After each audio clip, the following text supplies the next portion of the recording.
Hi guys! Hello Pisces! Welcome dito sa aking channel, Kapalaran 888. Welcome! This reading ay aalamin natin Pisces kung may mga tao bang sumusubaybay sa'yo, may mga tao bang nanonood sa'yo while you're doing something or man. May stalker ka ba? May nag-iisip ba sa'yo? May nagpaplano ba ng maganda or masama laban sa'yo? So, titingnan natin dito.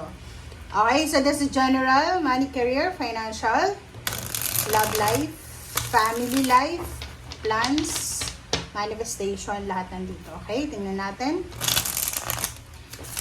Pisces. Alright, Pisces. First card mo dito is King of Cups. Okay, King of Cups. Second card is Page of Pentacles. Okay. Third card natin ay Knight of Wands and Six of Pentacles. Okay. So, titingnan natin dyan, Pisces, kung sino-sino ba and kung ano ba yung nangyayari sa ngayon na wala kang alam. Okay? So, kung makikita mo dito, yung King of Cups, unang baraha, this is Pisces, Scorpion, Cancer. So, maybe may mga same sign mo, Pisces, Scorpion, Cancer, lalaki, may edad. Or maybe, sabihin nating relationship. Maybe this is your ex. Pwedeng yung ex mo gusto makipagbalikan sa'yo. Or maybe this is your family. Diba? Yung ano siya father figure. Pwedeng kapatid, pwedeng tiyuhin, kaibigan, pinsan, kakilala.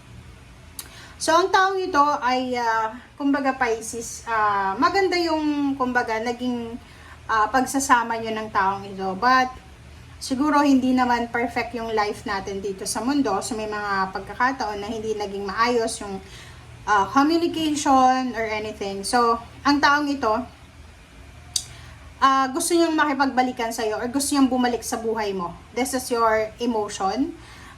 Gusto niyang bati sa'yo kung kagalit ka niya or kung meron kayong dalawang misunderstanding or kung ano pa man na hindi magandang pagkakaunawaan, ang taong ito ay kumbaga nagsisisi siya. Okay, nagsisisi siya na ginawan kanya ng masama. So, gusto niyang makipagbalikan sa'yo, babae or lalaki. Wala naman kasing gender yung tarot. Okay?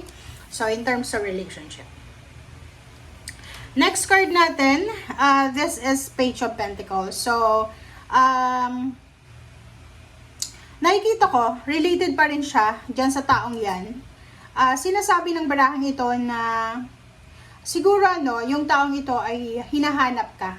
Like, for example, may mga pangyayari sa buhay ng taong yan na kailangan ka niya. Kumbaga, siguro, isa ka sa matalik na naging kaibigan niya or pwedeng karelasyon mo yan, ex, husband, wife, friends, or boyfriend, girlfriend, parang ganon. Maganda yung kumbaga naging role mo sa buhay niya, lalo na sa financial. Maybe ikaw yung palagi niyang nilalapitan in terms of financial problems kasi ikaw yung Page of Pentacles niya. Yung parang ikaw yung pag-asa niya sa financial. Yung taong ito, 'di ba? Yung taong yan na sinasabi diyan ay kumbaga everyday if may social media ka sa Facebook, sa YouTube, or isa kang YouTuber, or nagre-reels ka, or sa Instagram, or TikTok, or kung ano man ang social media accounts mo, nakaantabay ito. So, parang nagmamatsyag siya. Inoobserbahan ka niya, Pisces, kung ano yung ginagawa mo sa araw-araw.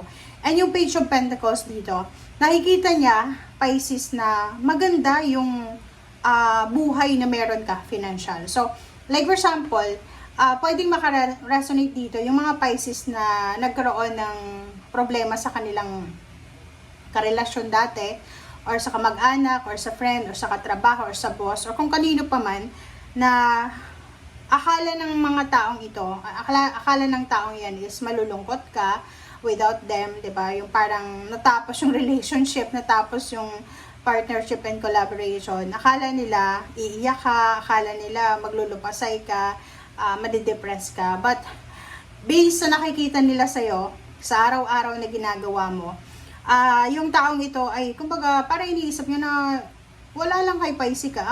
Ang bilis makamove on ni Pisces, parang ganon. So, ang taong ito, nagsisisi siya, syempre. Nagsisisi siya sa mga ginawa niyang hindi maganda laban sa'yo. Especially if you are, kumbaga, connected sa mga Cancer. Okay? Ang nakikita ko dyan, sobrang pagsisisi ba? Okay? And, yung taong ito, kumbaga, nakikita niya na maganda yung takbo ng buhay mo eh. Financial, emotional, kumbaga, ang bilis mong makamove on, ang bilis mong makarecover sa kung ano man na nangyari. And, nakikita niya na, kumbaga, nanginginayang siya. Nakikita niya na malaking bagay yung nawala sa kanya. Okay? So, kung makikita mo dito, if it's your past relationship, gusto niyang makipagbalikan sa'yo, Knight of Wands, gusto niyang ibalik yung dati niyong pagmamahalan, or pagkakaibigan, or pamilya, if it's family, gusto niyang ibalik kung ano yung dati niyong relationship.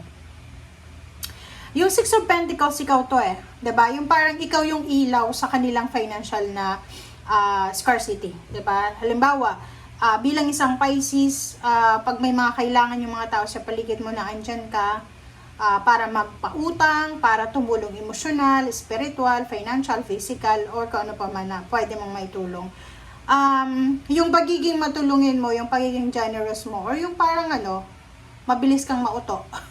Diba? Yun yung hinahanap-hanap nila eh. Hindi naman, ang nakikita ko sa'yo dito, nare-realize nila yun sa ngayon, lalo na yung taong to nag-i-stalk sa'yo.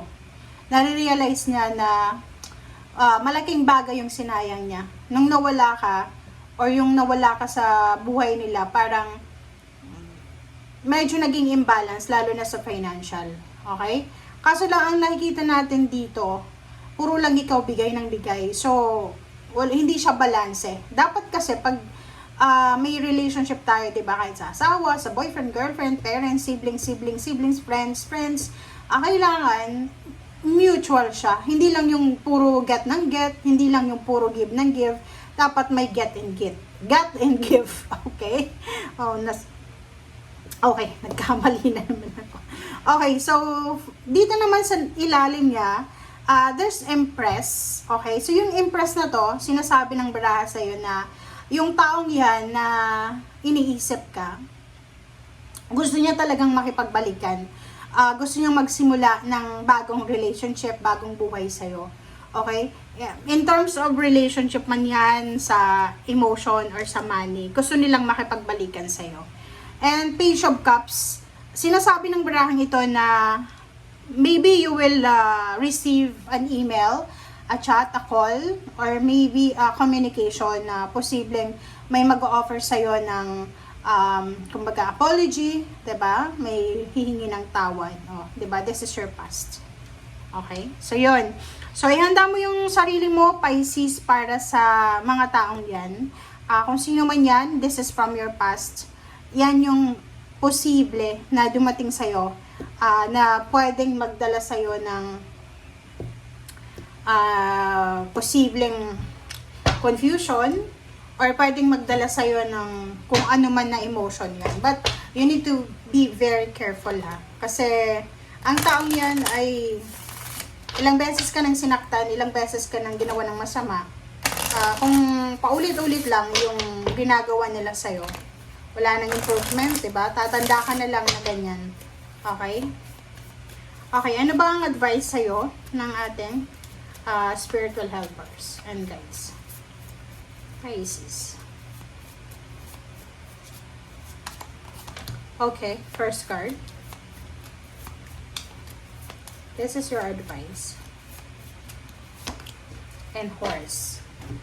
Okay.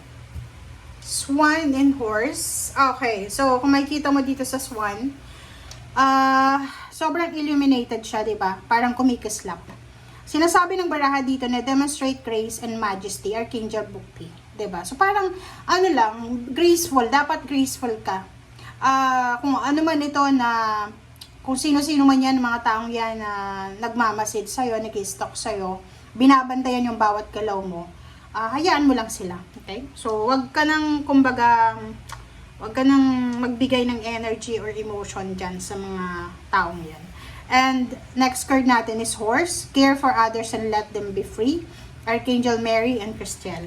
So, dito sinasabi ng barahan na walang imposible, walang masama sa pagkikare sa ibang tao. But yun na nga, sinasabi ng baraha, hindi lang sila yung dapat nating bigyan ng freedom, pati sarili mo, 'di ba? Parang, like for example, kung ilang beses ka nang nasaktan, kung ilang beses ka nang, kumbaga, naiyak, umiyak sa sitwasyon, wag mo nang paulit-ulitin yon. Okay? Kasi the more na hindi ka natututo, the more na babalik at babalik yung sitwasyon na ganyan. Recurring yan eh. Kasi, di ba, nandito tayo sa mundo para matuto. Hanggat hindi ka natututo, paulit-ulit lang yan. Okay? Okay, thank you.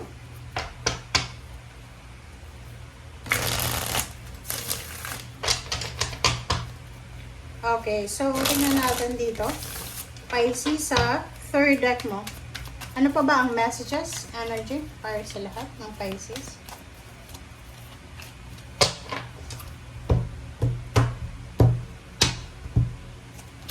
Okay, Page of Cups. So, kung makikita mo, may Page of Cups din dyan. Four of Swords. Nine of Cups. Death card. Zero the Fool. And Five of Pentacles. Diba? So, kung makikita mo dito sa 6 cards na to, this is the clarification. Diba? Kung parang kinaklarify niya yung kung ano yung sinasabi dito ng first cards. Sinasabi ng Death card na kung naka-move on ka na, Pisces, diba? Halimbawa, naka-move on ka na, pangatawanan mo na yon, diba? Masaya ka na eh. You're happy. You're at peace now. Diba? You're contented. Diba? You're accomplished. Bakit mo pa papapasukin yung mga taong yan? Ito yung Five of Pentacles. Aminin mo yan. Yung mga taong yan na umalis na sa buhay mo or inalis mo na sa buhay mo, sila yung parang nagiging dahilan para maubos yung pera mo. 'Di ba? Sila yung mga taong para silang mga ano sila yung vampires. Energy vampires, financial vampires. Sila yung parang linta, 'di ba? So, nandito ka na sa magandang buhay eh, 'di ba? Kung makikita mo dito Page of Cups, sinasabi ng Page of Cups na maganda ang buhay na naghihintay sa'yo. Maganda ang future na naghihintay sa'yo, lalo na sa emotion. Peaceful. Sinasabi ng barahan na you are protected, you are guided ng ating spiritual helpers, ang ating guides, ang ating Panginoon, ng universe. And yung peace and harmony na minamanifest mo, unti-unti mo yung makukuha. And Nine of Cups, sinasabi ng barahan na may mamamanifest ka, may makukuha kang emotional happiness na ikaw lang yan. Okay? Hindi kailangan ng ibang tao, hindi kailangan ng kung sino-sino man. Yung emotional happiness na to, makukuha mo siya because you're contented. 'Di ba? Parang hindi sa pagiging selfish or kung ano pa man, pero meron ka na dapat bigyan ng oras ngayon is yung parating na emotional happiness na yan, yung contentment. And Death card sinasabi na transformation.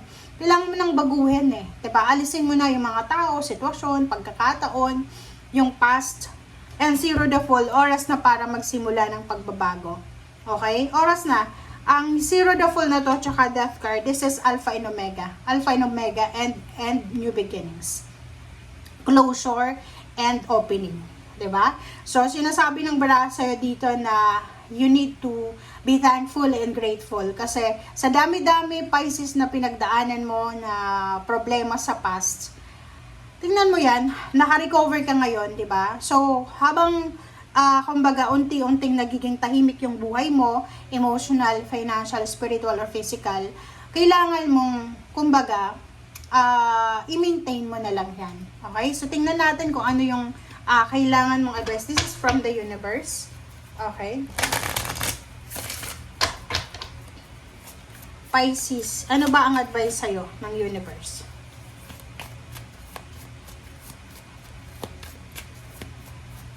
Diba? So, parang sinasabi ng baraha na nasa tamang direction ka. Oh. Connect with crystals, number 11. So, kung may mga crystals kayo, sinasabi ng bara sa inyo dito na kailangan yung gamitin yan to protect yourself. Okay? Protect yourself from kung sino-sino yung mga taong yan. Okay? And create art, make an altar. So, pray, meditate.